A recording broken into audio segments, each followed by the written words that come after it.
dari. I'm a psychologist. Hello guys, my name is Dari. I'm a assistant psychologist. Hello guys, my name is Salsabila. I'm a client.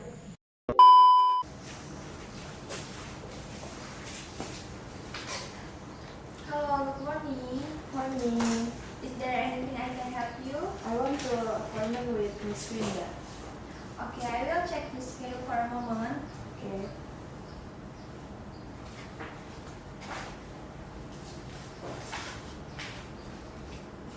This is so Miss Linda has an empty schedule on Wednesday at 2 p.m.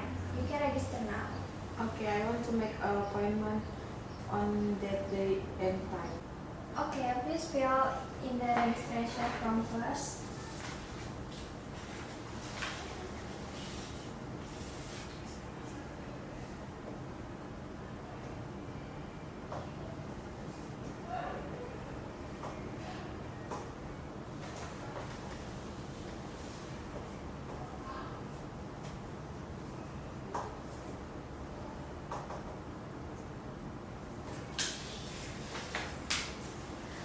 Okay, you can come back straight away at the scheduled time. See you next day. Thank you. See you. See you. A few moments later.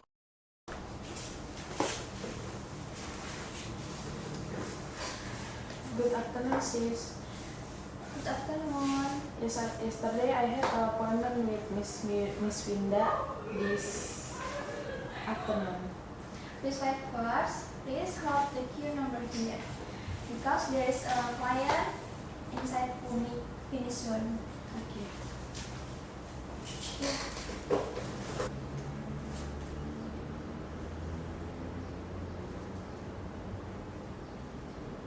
Thank you.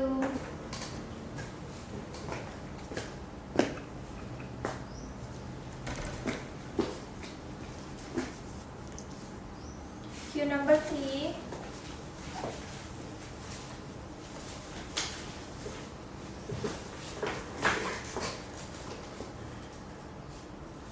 Okay. Good afternoon. Afternoon. What's your name? My name is Salsabila. Are you usually called Sri, Mulyati, or Salsabila? Usually called Sri. So I just call you Sri. Where does this come from, Sri? I'm from North Lampung. Oh, North Lampung. North Lampung, where is it? I'm in Kota Bumi. So is this from Kota Bumi directly or what? Coincidentally, I currently live in Bandar Lampung. What are you busy with here? I'm continuing my education at university in Bandar Lampung. What semester are you in now? Just entered the first semester.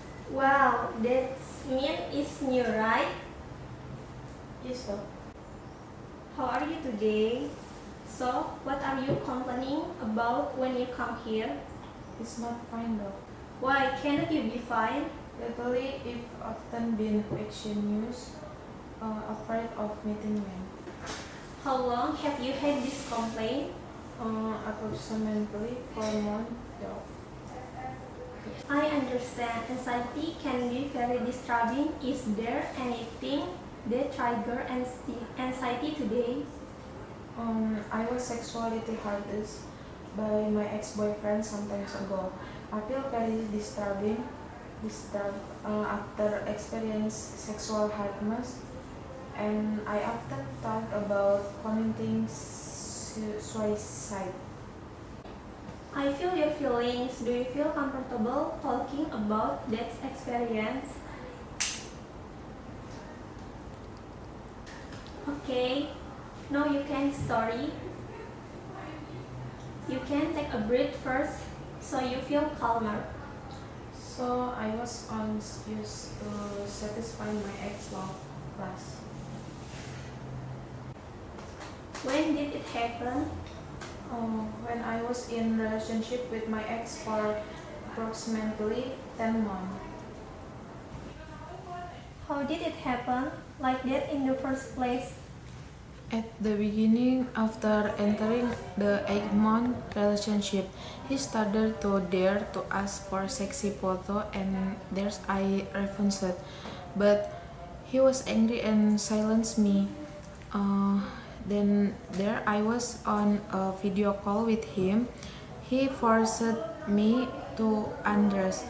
I refused, but he got angry and threatened to break up.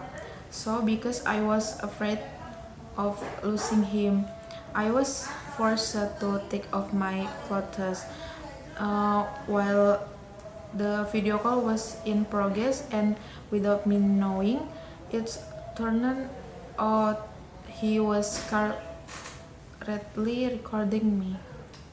What is he recording for? Um, to threaten me that it will go viral if one day I don't comply with his wishes again.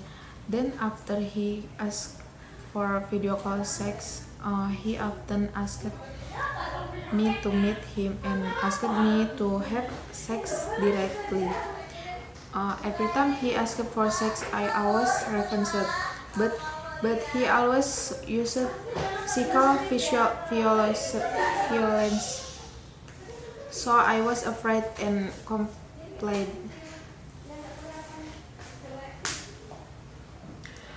Uh, with his voices so that it did not go viral, and during that time I was satisfying his lust.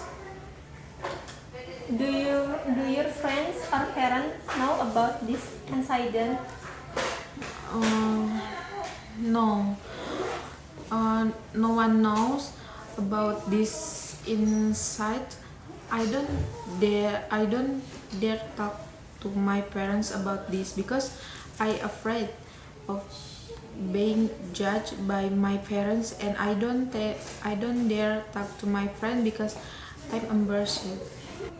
So you have been keeping it to yourself all this time? Yes, doc. I often feel scared during my relationship with him. But now you have ended your relationship with him. Yes, doc. I'm over with him. How did you end up with him in the first place?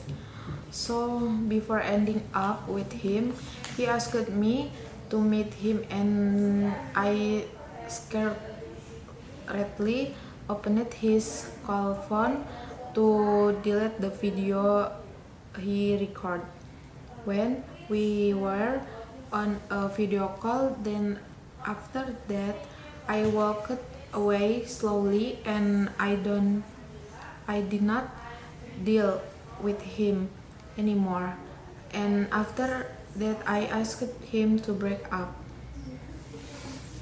Then after you asked to break up with him, did he refuse or not? Yes, but I'm still adamant about breaking up with him. But your feelings of trauma are still there until now, right?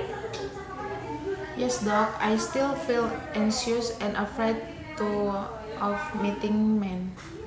I understand your feelings. You should never feel alone and worry because there are still many people who love you. Okay, Sri. From what this Sri has said so far, it's possible that you are experiencing depression and have trauma. So what shall I do, doc, so that I don't feel afraid anymore? So you have to debussy to divert your trauma, and you have to enter therapy regularly with me so that you can escape from the trauma you are experiencing now. Okay, doc. Well, later you will meet with my assistant on the moon later to do counseling again. Yes, doc. How about your appointment today? Do you feel calmer than before? After I observed you were calmer and more comfortable in consulting with psychologist Mr. Linda. Yes, sis. I feel a little more relieved than before. These are the results from your today consult. For the next meeting, I will let you know later. Okay, thank you.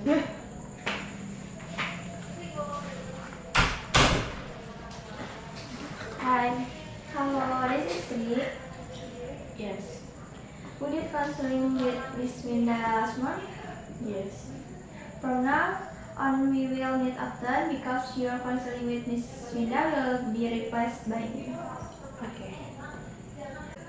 How are you today? Do you feel good after counseling with Miss Winda yesterday? Now it's a little better, sis. Although I still have difficulty sleeping, but during the day I kept myself busy with lots of activities, so I don't think too much about that problem.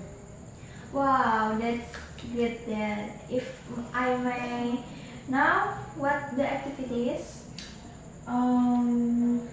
Because I like painting, so I often paint to keep myself busy.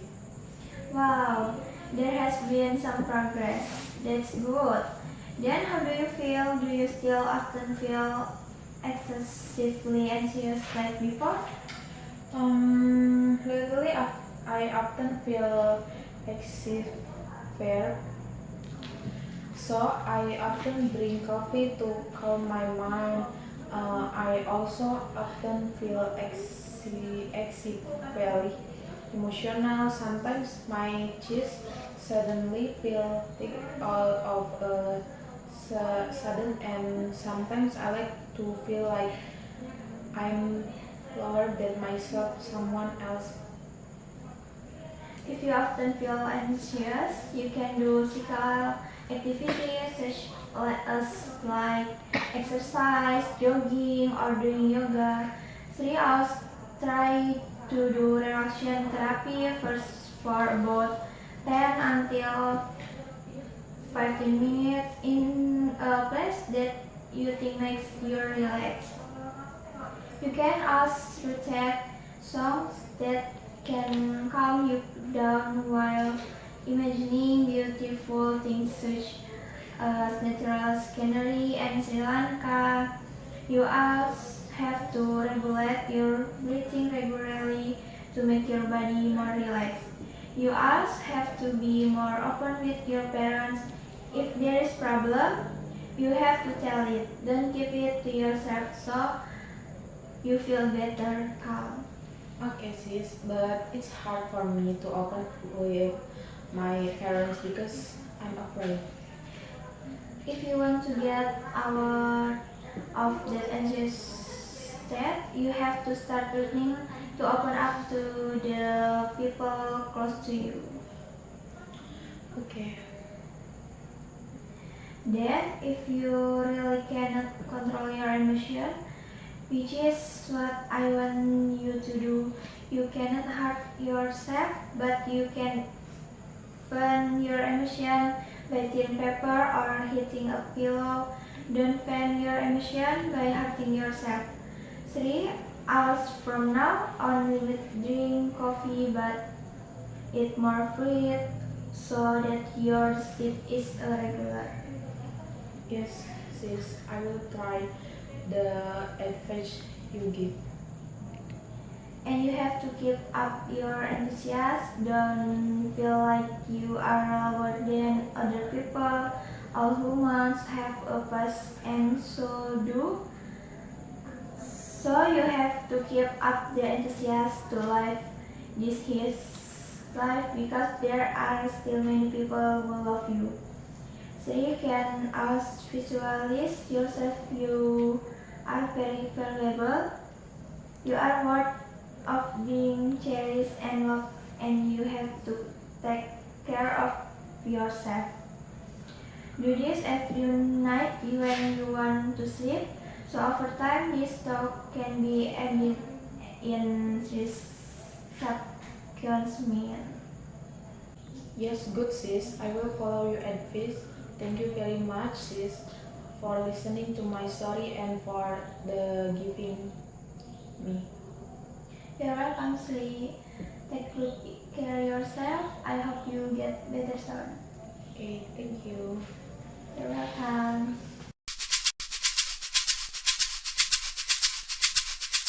So efficient and hushed are our brains in their day-to-day operations, we are apt to miss what an extraordinary and complicated achievement it is to feel mentally well.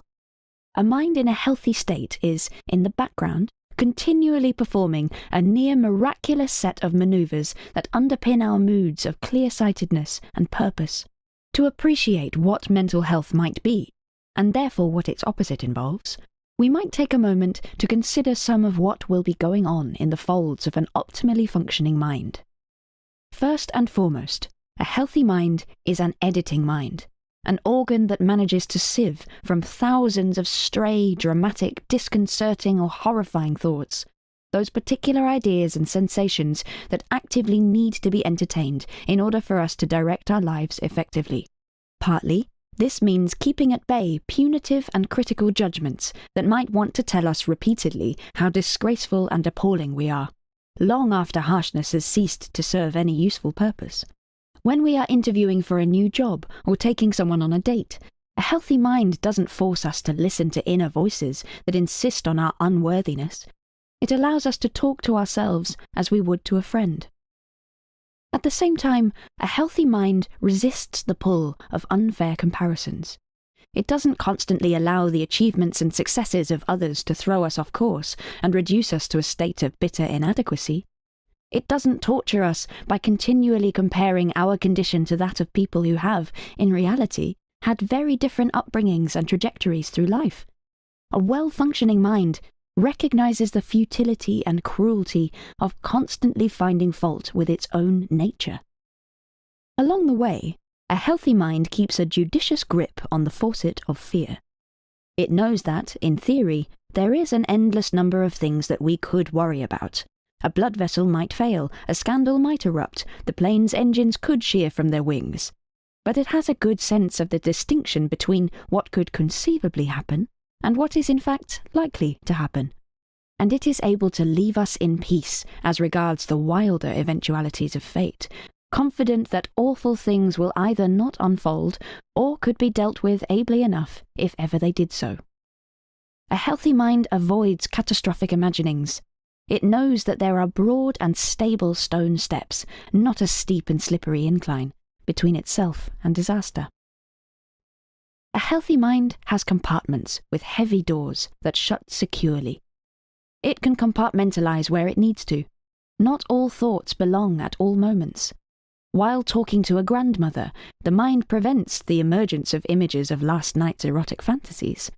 While looking after a child, it can repress its more cynical and misanthropic insights. Aberrant thoughts about jumping on a train line or harming oneself with a sharp knife can remain brief, peculiar flashes, rather than repetitive fixations. A healthy mind has mastered the techniques of censorship. A healthy mind can quieten its own buzzing preoccupations in order, at times, to focus on the world beyond itself. It can be present and engaged with what and who is immediately around. Not everything it could feel has to be felt at every moment. It can be a good listener.